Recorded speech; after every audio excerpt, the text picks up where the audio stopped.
I have nothing to back up this next statement other than experience. But when it comes to top-tier group sets, you'd be hard-pressed to say that one group O is going to make you faster over another. Sure, the best group sets like XTR are lighter, and yeah, that technically means you will be slightly faster. But is that speed noticeable or even measurable? We think you'd have to dig pretty deep, no pun intended, to find those gains. Oh, but how they look. How it looks matters. But I hear what you're saying. What you really want out of a group set is something that works better and that you can rely on. And that is the main reason that you would choose Shimano to do your shifting and braking. I personally love XTR. It does, in fact, come down to looks. I love the idea of having the best on my bike. It makes me feel better about my chances with a belt buckle, big or otherwise. But truth be told, I could get the same result with XT or Dior for that matter. And that's the beauty of Shimano. As long as you are on their 12-speed mountain bike stuff, you're going to be in great shape. It's going to perform, and it will be reliable. I think the one area where I'd make sure I had the best would be rotors and pads. You want the Ice Tech versions there, but the rest you can mix and match according to budget. Yep, for me it's an easy mix. XTR all the way. If you want the mental marginal gain out of having the best, XTR. If you need performance, reliability, XT will do you great. Dior will get the job done. Check out Shimano's full line of mountain bike components at bike.shimano.com. And thanks to Shimano for being the title sponsor of this show. 3, 2,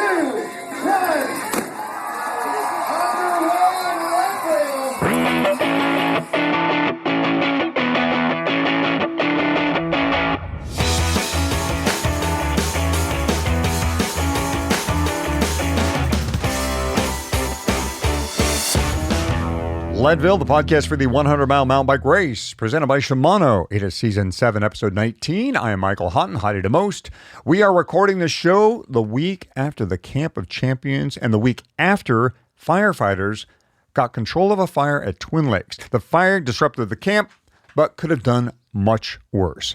The fire management officer said, he's Chris Nacarado, by the way, said had the fire started at the end of July or August, this could have been a 60,000-acre fire, and wow. That would have meant a fire burning under the slopes of Columbine. So thank you, firefighters, for potentially saving part of the Leadville Trail 100 course. The Forest Service has maps and closure notices they've been posting on its Interlochen Fire Facebook page, so check those for the latest before you go and try and preview the course. Yep, and I am, by the way, Fatty.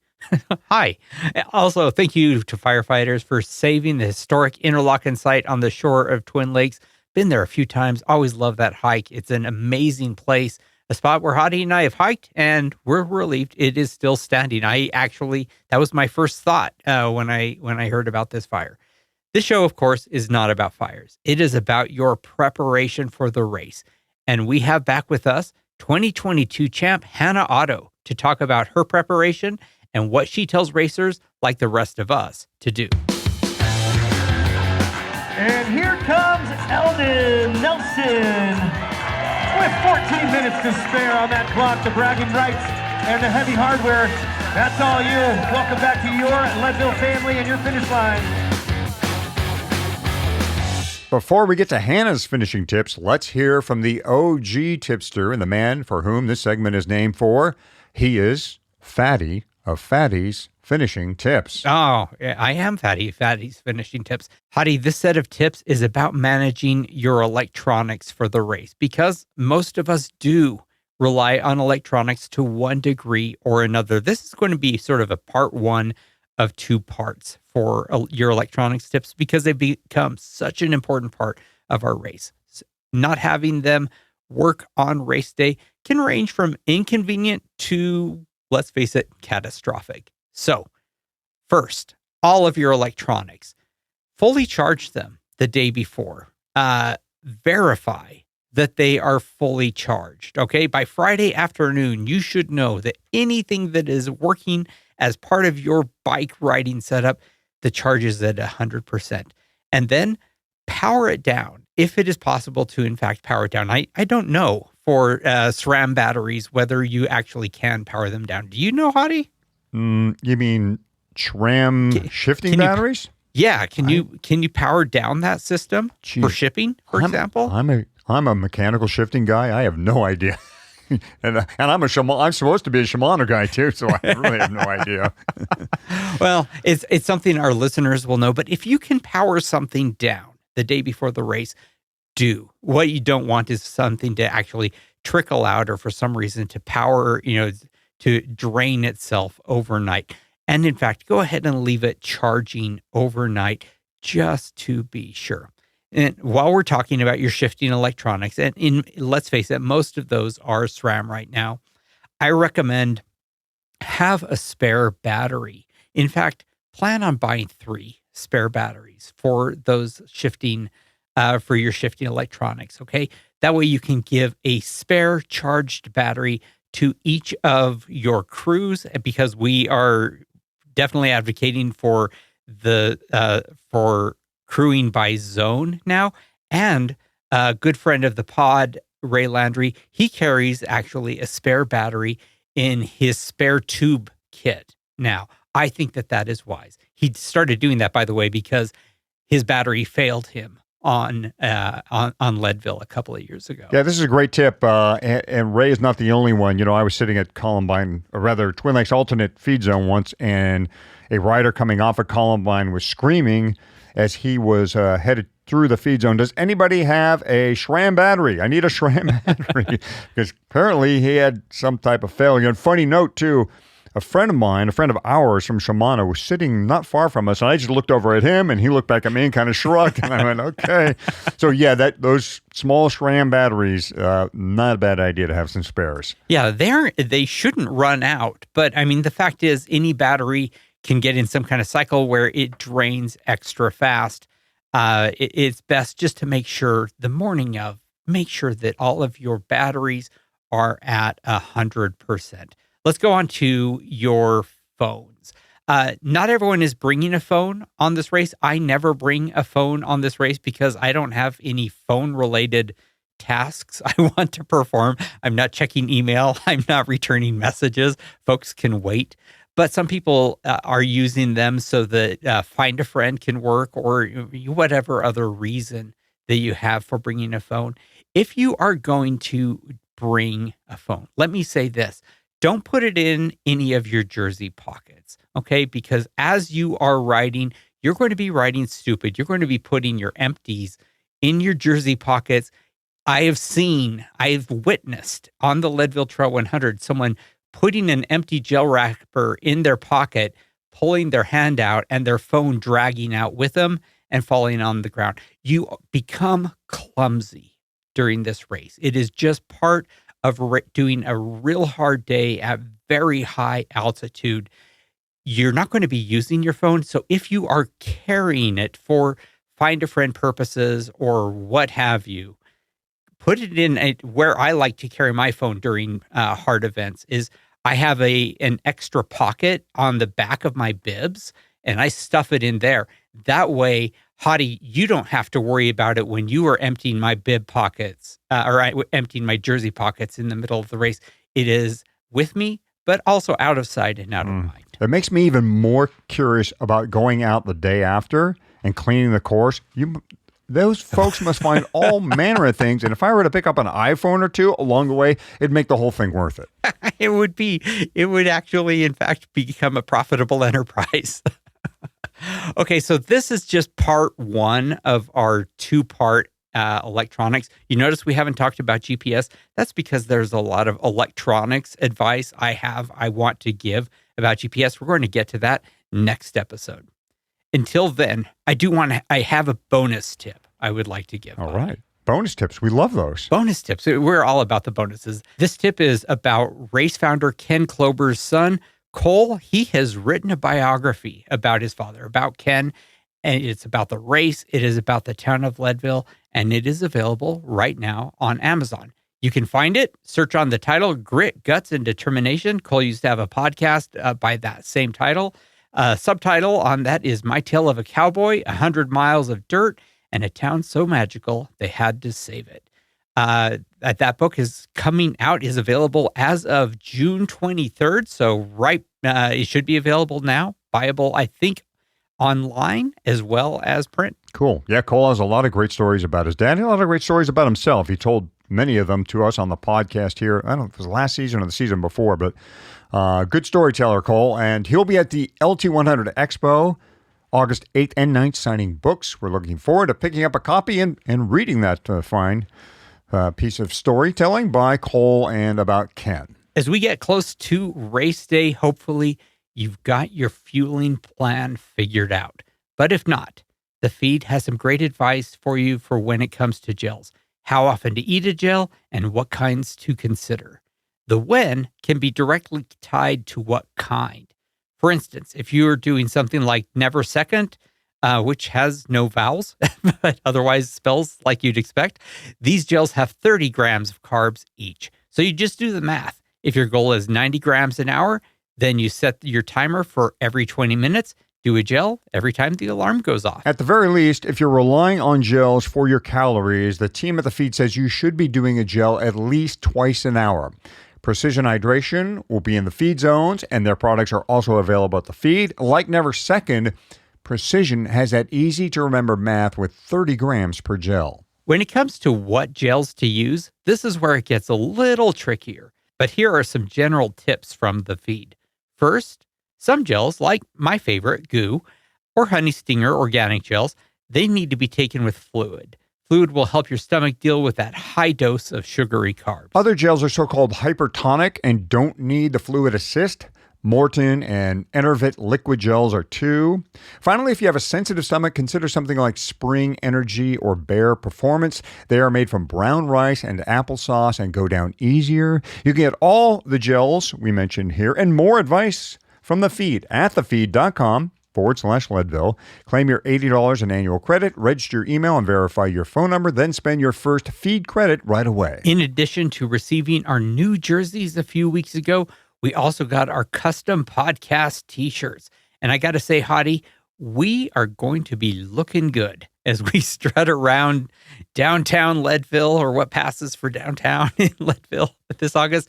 It is all thanks to DNA. And you're saying, what's that? DNA and custom t-shirts? Yep, you heard it right. DNA does t-shirts. This is the third season they have handled our custom t-shirts. This year's I love because it plays to my age group, my analog sensibility.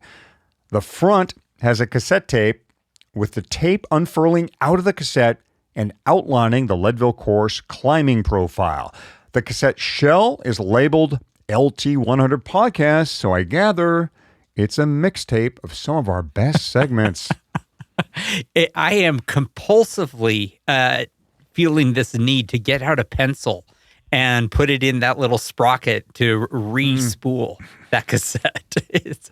How many times did you have to do that as a kid? Oh, I still do it. You still do it? You got cassettes somewhere, huh? I do. That is fantastic. So on the back of the shirt is our podcast logo. And in big letters, just below the podcast slogan is that whole highest, hardest thing you've heard hundreds of times at the beginning of this show.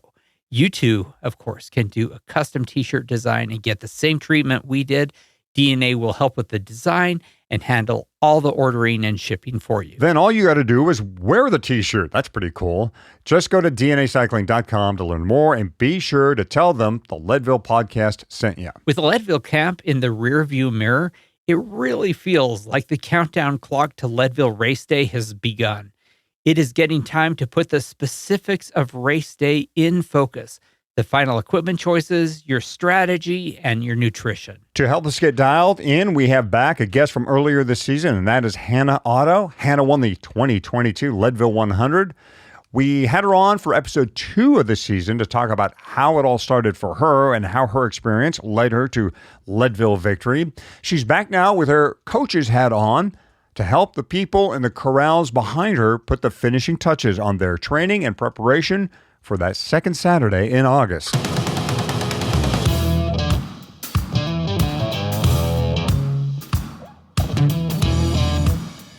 All right, we welcome back to the show Hannah Otto. Hopefully you heard our interview with Hannah, her story, her winning story at the Leadville Trail 100 in 2022, I should say. And of course, her follow-up, fourth place here in 23. Hannah's a three-time Leadville finisher, a fourth, a first, and a fourth. And she joins us again here on the podcast to do a little knowledge sharing. We're going to find out what Hannah does for Leadville and getting ready for Leadville and what she thinks you should do. And folks, Hannah's got cred here. She has a degree from Lindenwood University in Missouri on health science and athletic training and exercise science. She's also a USA certified coach, USA cycling certified coach. So she's got the goods here. You should really listen up to her. And she's won the damn thing, right? I mean, that counts for something as well. So here we go. Let's talk, first of all, Hannah, a question that comes up. It's a massive topic for the Leadville Trail 100. We're going to talk about gear, and that is tires. Fatty and I have done 2 complete episodes on tires. We've run tire surveys, asking people what they run, what kind of pressures they like. We've brought experts onto this, so we thought we'd fold you into this topic as well. Talk to us about your tire choice and then what you would kind of recommend for the citizen racer, for that person out there who's looking at 10 hours or more. Talk to us about tires for the Leadville 100. Oh, man. Yeah. Tires are a huge topic for every race, right?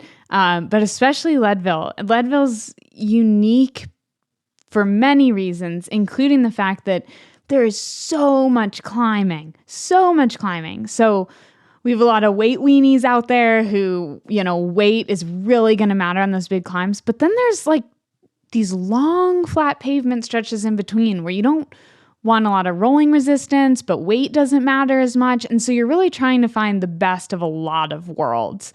And then, of course, as I always say, the slowest thing you can do is have a mechanical. So you also have to have that in the back of your mind. You don't want to get too risky. And so what I've done the last 2 years at Leadville, which is my tried and true, is I run the 2.2 Kenda Rush. So the Rush is Kenda's fastest rolling XC tire. And most of the time I run a 2.4 tire, but I go down to a 2.2 at Leadville for a little bit less rolling resistance.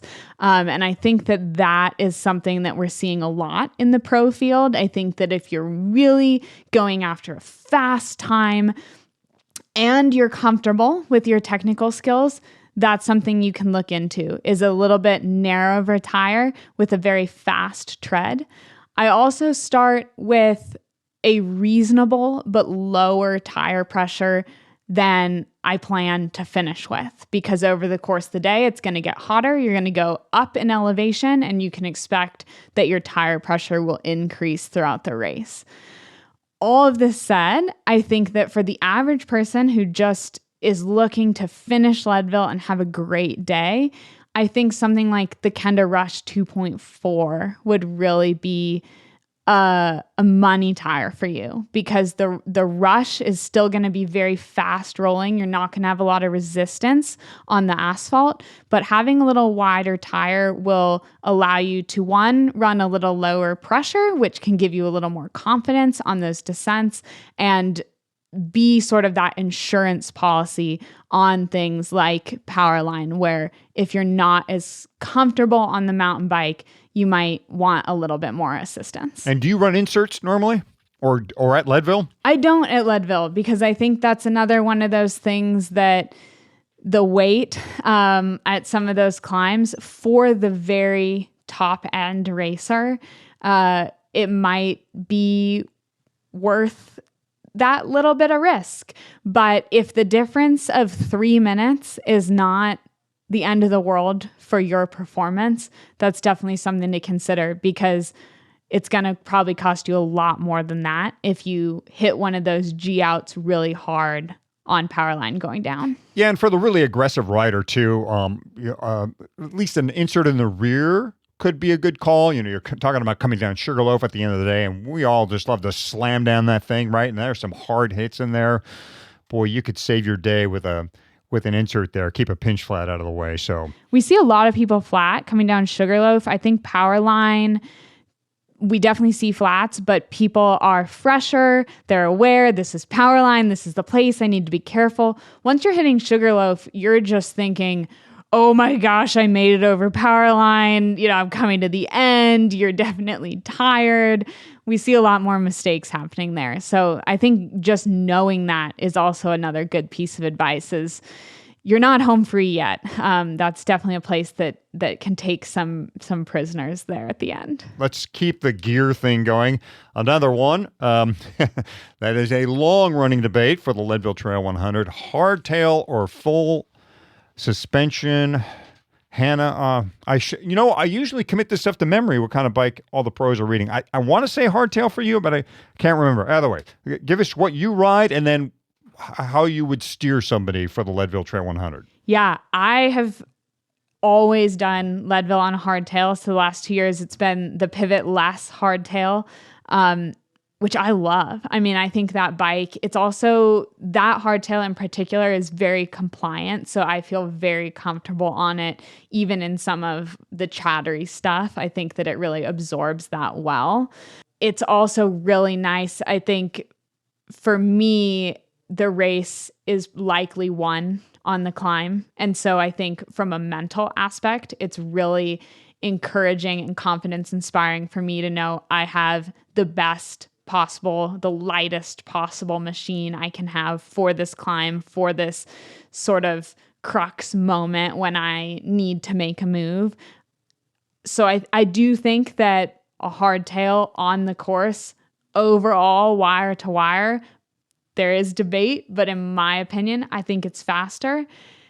Every rider is different though. This is a place where if someone asks me that point blank, I can't give you an answer unless we sit down and really talk through what you're comfortable with, what you're confident in. I mean, if you always ride on a full suspension, please do not race on a hardtail at Leadville. Ride your full suspension. If you're really nervous on the descents and that's the thing that's keeping you up at night and you're like, I got climbing up power line, no problem. Descending it, oh my gosh. Ride a full suspension because it's going to make your day so much better. If you know that you're an athlete that has, a tendency towards something like back pain, ride a full suspension because the slowest thing you can do is be uncomfortable. And so having that extra cushion can be really helpful as well. And so I think you have to really take all of the things into consideration. If the only question is speed, let's run a hardtail, but that's never the only question. Yeah, one thing that I have noticed in our podcast survey was only about 15% of our listeners are thinking about getting a new bike for this race. I would say 0% of our listeners should get a new bike specifically for this race. Ride the bike that you've been riding. And if that has been a hardtail, fantastic. If that has been a full suspension bike, fantastic. Use it. You're going to be better on the bike that you are comfortable with and that you are used to in the Leadville 100. And there's going to be moments where that bike makes you feel more confident during the race. I mean, I always say race your strengths. So if you pick to ride a full suspension, man, take advantage of that on the descents, run with that confidence and vice versa. But I think especially when it comes to equipment, the most important thing you can do is line up on that start line, knowing that you picked the right thing. Whether or not it's true, you picked the right thing when it comes to the start line. And I say that from someone who, we see the pros now. People are doing very specific Leadville-specific contraptions, basically is what I'll call it, for their bikes. And so it's very easy to line up and look over your shoulder and go, should I have that? But once it comes to that start line, the answer is no. What you have, it's best, and you have to believe it. I have raced the Leadville 100 on what I am going to go ahead and use your terminology, a Leadville contraption, a something that was set up to be super light and was a rigid fork and was an uncomfortable day on a very light bike. Speaking of gear, Hannah, droppers, I was surprised. We ran a survey on droppers. How many people said they would run a dropper? Now, they said they were going to run it because they just didn't feel like taking it off. What's your pivot have for Leadville? Do you run a dropper? Yeah, I've run the Fox Transfer SL dropper. I mean, I have a mechanic. I have all the tools to be able to switch it if I want to. And to me, the jury is out a little bit on dropper versus rigid post for Leadville, because I don't feel like it's not so technical that you have to have a dropper. And as we already talked about, any weight you can save on some of these climbs is important. That said, I feel like for me personally, I've gotten so used to riding with a dropper. I mean, I've been riding a dropper and only a dropper post for 7 years now. And so for me to switch to a rigid, it's not about the switch in the race. It's about, I would need to switch that for weeks leading up in training, which is a viable option and something I'm definitely playing with and considering. But if you're used to a dropper, just know it does feel very different to go to that rigid post. And the last thing you want to do is get stuck on your saddle and have it cause an issue in the form of a crash at the start of your race. Right. Well, how do you, at Leadville, I mean, obviously you can put the thing all the way down, and the more technical sections, there's not a lot of them. Do you put it partially down, say coming down Columbine? Can you lower your center a little bit and use it for those long sweeping turns? How do you use it at Leadville? Yeah, I definitely use it coming down Powerline. That seems like an obvious one. It's steep. There are some technical bits. It's just nice to get it out of the way. And then, yeah, I think also for Columbine, it's fast cornering, very fast coming down Columbine. And so I really like my dropper for cornering because it allows that saddle to get out of the way so you can really lean the bike.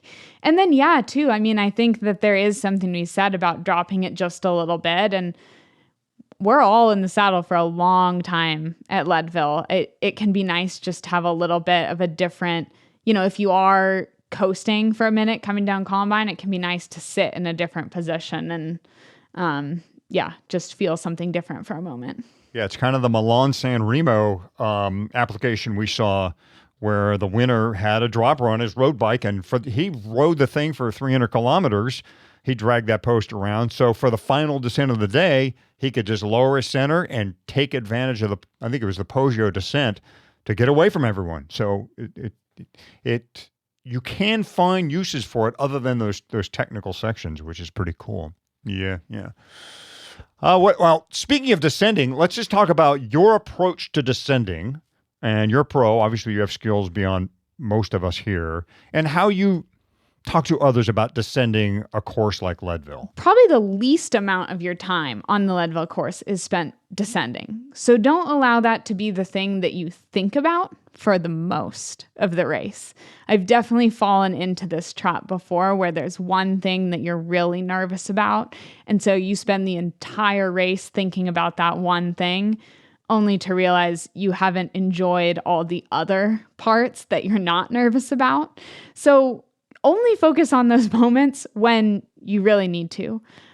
Second, if you can pre-ride, I think that's massive. I know a lot of people who have maybe been more nervous about the descents and have gotten to do things like the Leadville stage race, or have had, a friend shuttle them, pick them up before and after the Powerline descent so that they can see that beforehand. I think that's really confidence inspiring. I think that the Columbine descent is a lot less scary at face value than the Powerline descent, but there's a lot of people. And so I just encourage everybody from, beginner to expert, that is not the time to try and shave 3 seconds off of your time. You never know if someone's having a moment and they're looking down. You just want, in my opinion, you want to be extra cautious on that descent. And I think that descent is one of the best parts of the race because you're seeing everyone coming up and coming down at the same time. There's often an exchange of really great vibes and energy and encouragement. Don't be the person who's yelling at someone and killing the vibe. Like, we're just not here for that. So yeah, take a second on that. For the people who are trying to crush those descents, I would actually say that they're not as critical at Leadville as maybe you want them to be if you're a descender. And by that, I mean, don't shove all of your chips into this descent so that you're riding like a crazy person down this descent and risking life and limb. Again, like you're going to gain 1 minute, 2 minutes by crushing this descent, but you could lose 5, 10, or even a DNF by having a major crash or an equipment failure. I mean, I feel like even in the pro field all the time, we see someone trying to close the gap on the powerline descent and then boom, they have a flat. That's the biggest bummer of all. And so I think no matter where you are on the spectrum, you're going to approach the descents differently. But I would say no matter what, they are not the focus of this race and don't allow them to become that. So you have won the eating contest disguised as a race, the Leadville 100. How do you eat your way through this race? Yeah, I stick with a really consistent approach the whole day. So this year I'm sponsored by First Endurance. And so I was using the First Endurance liquid shots, and I got to use their brand new, it hadn't come out yet. It was a prototype high carb drink mix, which is out now. So I had that in my bottles, and then liquid shot gels, as well. And I think, so I'm taking something in every 15 to 20 minutes. I'm aiming for 90 grams of carbs an hour. And I'm trying to get that through liquids and things outside of my bottles. So those liquid shots are in a little thing, kind of like a gel would be. So those are in my pockets, and then liquid in the bottles. And I think that it's great to have your calories in bottles. That's something I started leaning on more this year. I love it. But at Leadville, I caution on leaning on that exclusively. And the reason for that is, one, a lot of people do experience gut distress at Leadville. And so you want to have the ability to continue to eat your calories and also help your stomach with some plain water. I think that can sometimes help settle things.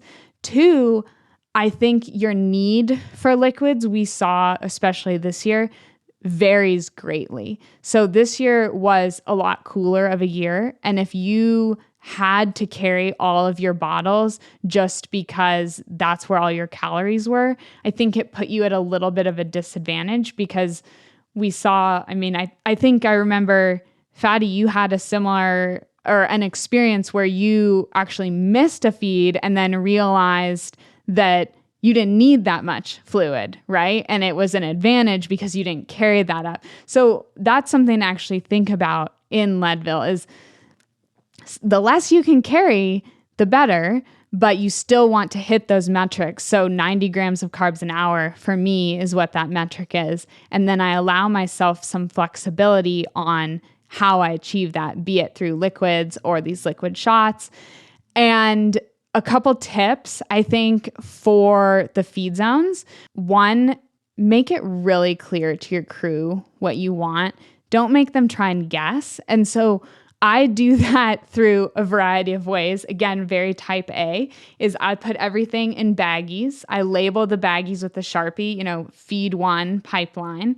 And then I actually text my crew member exactly what I want, so that they have the baggie and they also have the instructions on the phone. Because even the person who cares the most about your race, in the heat of the moment, as they know you're 20 minutes out, might think, oh my gosh, I can't remember. Did they want this in their pocket, or did they want me to hand this to them? And so they can then pull out their phone and be like, oh, okay, I'm putting this in their bottle, and whatever it is. The second thing is, and I've never had to use this, knock on wood, but it's really nice to have, is I always give my aid person a baggie that just says emergency on it. And I have everything under the sun in there, everything from something salty like chips to a muffin to a sandwich, because sometimes poop just hits the fan and you don't know what you're going to need out there. And it's actually really reassuring to know I have everything I could imagine needing and I don't have to take it. I think that's something people forget is you can leave anything you want in those feed zones. So don't be afraid to stock up with, jackets, extra gloves, extra food, all of the above. It can be really reassuring just to know it's there. You're our kind of racer. 90 grams of carbs per hour is not something that you can just sort of step into and do on race day. How do you train into that? Yeah, that's a really good point, especially at these altitudes. 90 grams per hour is already a lot. It's not the highest we see. We do see people pushing up towards 120 grams, but eating while exercising in and of itself can be a challenge. Even just something as little as 30 grams an hour can be a challenge if you've never done it before. But the gut is super trainable. And it usually takes, I've heard nutritionists I've worked with say about 2 weeks to train the gut into something. And so if it's still not working after doing it consistently for 2 weeks, we can maybe step back and say, okay, maybe this isn't the thing for me. Let's try something else, like a different brand or things like that. But you have to allow yourself a minimum of 2 weeks with something before you can write it off. And that's something I see people get really mixed up with as they're training, because they'll try something for the first time, be like, oh my gosh, I had the worst stomach, whatever happen. And that's just because your gut's saying, what is this? I've never seen this before. But every time you continue to reintroduce it, your gut is learning how to use it. And so from simply a carbs per hour standpoint, I would just increase it little by little, go from 30 to 45 to 60, et cetera, until you hit the point where it's as much as you can take in or reasonable for you. Someone like Keegan pushing higher numbers is going to need to take in more because he's putting out so much work, for example. I can't eat anything solid when I'm doing this race simply because I am breathing so hard and so fast that I don't have time to chew. But I don't know if that is more or less your experience or how you are, or whether you are just, it sounds like liquids and gel-like liquids more or less across the board for you. Is that right? Yeah, that is right. The only solids that I take in is I do have a bar that I really like called a Kendall mint cake, but it's like a sugar cube. And so when you put it in your mouth, it basically melts. So that's something that I enjoy just to add in variety. But from a chewing standpoint, it's really hard. And I think for the majority of people, that's the case. Again, I don't want to sound like a broken record, but the altitude, I think you expect it to be harder, but I don't think people realize that their breathing rate will also be harder. And so I've heard people even say, oh my gosh, it was hard for me to drink out of a bottle, or it was hard for me to drink out of the hose on my nutrition pack because I'm just basically panting the whole time. I mean, the first time I did Leadville, the next day, the muscles, like my scalenes in my throat, were sore from breathing so hard.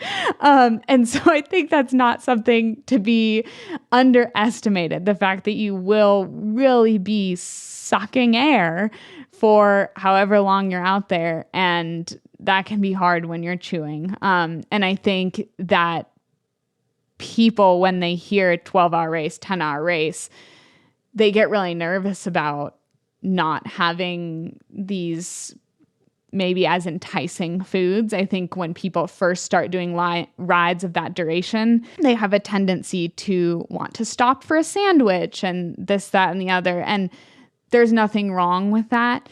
But I think that what you will discover is that desire at Leadville is greatly diminished. And so it's not wanting to stop for a sandwich or wanting to stop for this delicious cookie or something that you had planned. It's just less likely. I'm not going to sit here and say no one has it, but I think that I think a lot of people probably have those things in their bags and leave them sitting there when they depart. Hadi and I love NV first and foremost for the performance its products provide, but there is a second reason to love NV, and that is because they stand behind their products. And there are two ways that they do that. Now, first, NV has what it calls incidental damage protection. You crash it, you thrash it, even do something fairly ridiculous, like leave your bike on a roof rack, then drive into a garage. Oh. The NV parts on that bike are likely eligible for some kind of coverage as long as you are the original owner. The second coverage is the NV factory warranty. This is a more straightforward type of warranty where a company guarantees its product against any defects or mistakes in manufacturing. The cool thing about NV is that a portion of what they will cover under its factory warranty can be passed on to a secondhand owner. I did not know that. Now that is standing behind your product. Of course, you will want to check out all the fine print on NV's webpage and make sure if you own NV products that you register them with the company. But wow, in addition to making the best carbon components, NV also has the best buyer protection programs. You can see all of the details of the incidental damage program and the factory warranty at ENVE, that's NV.com. All right, back to getting our race day details dialed with 2022 Leadville champ Hannah Otto. We have seen just over and over and over, often the difference between success and failure in this race is how well you manage your nutrition. Yes. You will not finish Leadville if you're not eating consistently and constantly, period. Eating is a massive part of this race, but it's different than probably every other race you've ever done. You know, even if you've done something like Unbound, you're still going to experience a very different feeling eating at Leadville because it's at 10,000 feet. And so at 10,000 feet, our hunger response is really stifled. It's muted. So we don't experience hunger the same way. And so this can actually get to people even before they start the race because you come up to elevation, your basal metabolic rate, so the amount of calories that you're burning at rest is increasing when you're at 10,000 feet, which means you need to now be eating more. But your hunger response is muted. So your body's telling you, I'm not hungry. And then a lot of people get to the start line of Leadville already at a deficit. And so this is something where I think if you're planning to get to Leadville early, you need to be really cognizant of what you're eating and what calories you're putting into your body, because I bet it's more than you think. I bet it's more than you're just naturally going to do. And so this starts, days before, weeks before, if you're up at altitude for that long, definitely the morning of. Also you're likely waking up at 3 or 4 in the morning and again, not very hungry at 3 or 4 in the morning, not very hungry at 10,000 feet, but you need to eat a significant breakfast. Then, the start line, you start the race. Most people, I think, who are doing this big of a challenge have done their research and understand the nutritional needs of something like this. But again, you're at 10,000 feet. A lot of people talk about GI distress at Leadville, and 100%. I've experienced it too. It's very valid, but expect it. Just expect it. And I say that with so much love because I'm not being harsh. This is how I speak to myself as well. I mean, coming across pipeline on the way back, I'm throwing up in my mouth and I'm just thinking, yeah, makes sense. It's not because you've messed up your nutrition. It's not because of what you're eating. It's just you're at 10,000 feet and you're putting your body through the ringer. And so I think you have to have this separation when it comes to your nutrition. I always say nutrition is an intellectual decision, and that could never be more true than at Leadville, because your body and your mind is going to do everything to tell you, I don't really need this one liquid shot. I don't really need this drink mix. I'm just going to switch. You have to have it all laid out ahead of time and stick to the plan, because I promise you the plan that you made when you were clear-minded sitting in your hotel room is better than the one that you're making 4 hours into the race when you're thinking that you've suddenly had an epiphany that's going to change everything. How many times have we talked about this, Hottie? Dozens. If you rely on your sudden aha moment on the bike of how you are just going to finish this race on nothing but water, it isn't going to turn out well. No. And it happens all the time. I can't tell you how many times during these long events I have these moments where I'm like, wait a second. Why did I never consider this? Mm-hmm. And you don't listen to that voice. You reevaluate at the finish. And 99% of the time, I'm like, oh, yeah, because that actually doesn't make sense. Yep. We all race stupid. Walk us through pacing, Hannah. Like you talked about in our previous discussion about how you went out and set your pace and stuck to your pace. How do you find your pace? Like, how do you know you've got the right pace for Leadville? And what do you tell others about their journey to finding their correct pacing strategy? I think that as an athlete, I've been doing this so long that I'm very attuned with my body, and I can usually feel where I'm at on the line of this is sustainable or this is unsustainable. So I like to use that a lot of the time. But even so, Leadville has so many unique places on the course where Columbine, I think, is the perfect example. This is an hour plus, hour and a half, probably more for many people, long climb. And it's really hard to gauge how fast to go just on that climb. So that's a place where I would rely on power. I think that power is really the gold standard for pacing. I know that not everyone will have a power meter out there, but if you're just starting your training build up, that could be something that you really consider, because power is the gold standard. It doesn't change as you get fatigued. So something like heart rate, you're going to probably experience cardiovascular drift across the course of the race. And so at the end, you'll be going slower, but your heart rate will be higher. And that will be a difficult thing to wrestle with in the middle of, okay, well, how hard am I actually going now? And how much have I actually slowed down to this point? So that's why I like power, is it stays very consistent. That said, we still have to establish what that power is. And one of the first things is your power will not, I can guarantee you that your power will not be what it is at sea level.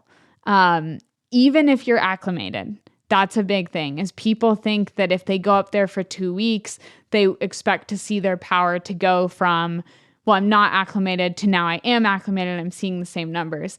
That's not the case. Even if you are quote unquote fully acclimated, you're still going to experience lower power numbers at that altitude simply because there is literally less oxygen. So I don't have the chart in front of me, but I think 10,000 feet is somewhere around 18% power decrease. It's somewhere right in that ballpark, which is a lot. Like if you take your FTP and decrease it by 18%, you'll probably be surprised what that number is. And then you're not going to ride at your FTP for the entire 8, 9, 10, 12 hours. You're going to ride closer to high aerobic or low tempo. So you're going to take probably somewhere around, I usually do decrease by 18% and then times by 0.7, so 0.7. And that is a ballpark of your pacing. And please hear me say ballpark. I think that pacing, while we've talked about before, you never want to get these crazy ideas in the middle of the race, like starting off the start line and being like, oh my gosh, maybe this is the best day of my life. Maybe I can actually hold 50 watts higher. No, you probably can't. But if you're, 10 watts lower or 10 watts higher, like have that flexibility, because things do change on race day. I mean, heck, just from adrenaline alone, we see about a 3% increase. So you have to be willing to be flexible within that. Yeah, your numbers there jive with your colleagues, Jonathan Lee on the Trainer Road podcast. He said something like 20% when you're coming from sea level, and then 0.7 for your pacing strategy is about where you want to land. So what else do I have here? Oh, I've heard you talk about this, and let's get back into the psychology of this race. And you've discussed at some point having negative thoughts versus dealing with reality. Like, we can all put reasons in our head why things aren't going to work out the way they should, right? We can stir up all kinds of reasons, and that can bring us down. But then there's also reality, like, yeah, it's a hard race, right? So tell us how you kind of wrestle with those two thoughts and arrive in a correct spot for you to have a successful day. So I think that how hard something is based on how your effort and your anticipation match up. So to clarify what that means, I think we've probably all experienced a time in our lives when we thought something was going to be really easy and then it wasn't. And that throws you for a huge loop. Or vice versa. You think something's going to be really hard and then it's super easy and you're left confused. And so I think this is an important thing to think about when you're racing, because if you go to the start line thinking Leadville's going to be easy, it's going to be exponentially harder just because you're entering in with that mindset of, oh, it'll be a walk in the park. And if you go in thinking it's going to be, I'm not going to finish. Well, honestly, you're probably not, because whether you believe you can or you can't, you're right. Like, we've all heard that quote, and I think it's very true. And so I think it's important to find that place in the middle where our anticipation is matched with reality, and therefore our feelings, our perception, or our effort is in line with that. So I actually take time before races like Leadville to sit down and wrestle with that reality and reach a point where I'm comfortable with it, where I say to myself, this is going to be a really, really hard race, and you're going to be uncomfortable. And there's going to be moments where you wonder if you can make it. There's going to probably be a moment where you consider stopping, and you're not going to. You're going to keep pushing, and it's going to be even harder. And I wrestle through these thoughts because at first they do feel very uncomfortable. But as you work through them, you realize, okay, I've hit a point where this makes sense. I think everyone will experience that. And that allows you to go into the race, I think, with a really healthy perception and relationship with what the race will be. And I think it allows you to dig deeper, because you're not surprised when you hit the bottom of power line and you're wrung out, completely dry. I always think of I always have this visual when I'm totally exhausted of this empty tube of toothpaste, just trying to squeeze that last little bit out. So when that's you at the bottom of power line, it's yeah, I expected this, and I also expected to keep going. You're not what's happening? This is the end of, no, you can anticipate it, and that allows you to push through it a lot better. Yep. There has not been a single year I have done this race where at some point I have not said to myself, hey, what am I doing here? Yeah. I am not good at this. This is ridiculous. Yeah. I should step off. And this is huge. With the athletes that I coach for Leadville and for these type of events, this is a huge part of my job as a coach. And sometimes it's the most challenging part, because when I listen to them in the weeks leading up to the race, if they're still questioning whether or not they're going to finish, I'm getting nervous. Not because I don't think they're ready. I know they're ready because I've given them the training. But if you allow yourself, like you just said, you've never done Leadville where you haven't had that thought. So I know you're going to have that thought. I've had that thought. We all have that thought. And if you're giving yourself, even before the race starts, that out to say, I don't know if I'm going to do it, I'm worried that you're going to lean into that thought in the middle of the race. So I need you to stand on the start line as a brick wall, because when that thought comes, that's the kind of energy you're going to need to bring to push that thought away. Always aware that that thought is going to come at some point. Always, at this point, I almost laugh because I'm like, oh, you again. Welcome back. Hello, old friend. Ride with me for a while. Exactly. I mean, it's there and you expect it. And I mean, you be prepared and you ride through it. You just get through that tunnel, right? The tunnel does have a beginning and end. Have you ever done Leadville in all the years you've done it where it felt easy, or has it felt hard every single time? It has felt hard every single time. There has never been a finish where I was like, I'm going to go, and I'm going to finish my day. I'm going to go take care of some email. And do you agree that that's kind of the point for it to be hard? Like if you ever did cross that finish line and felt like, that was easy, it would almost be a letdown. It would be. If the Leadville 100 happened at sea altitude, then it would not be the race it is, right? Because people would be able to do it a lot faster, a lot easier. And it would not be the thing that is right on the edge of achievable for normal people. But it is achievable for normal people, right? I am, patient zero for that. Normal guy, no special ability. I've done it 25 times. Anyone, I think, any normal person can get ready for and do this race. And it will be something you're incredibly proud of. And I mean, I love that as a pro, you still have that exact same sense. Hannah, loved hearing your stories, love hearing your advice, love the energy you bring to, this race and racing in general. Thanks for having me.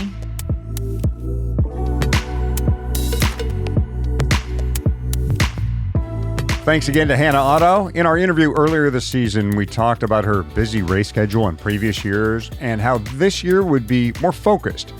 But man, there she was, like a week after Unbound, where she nearly won the thing, lining it up at Mountain Bike Nationals and scoring a podium at that race. She just loves to race, Fatty.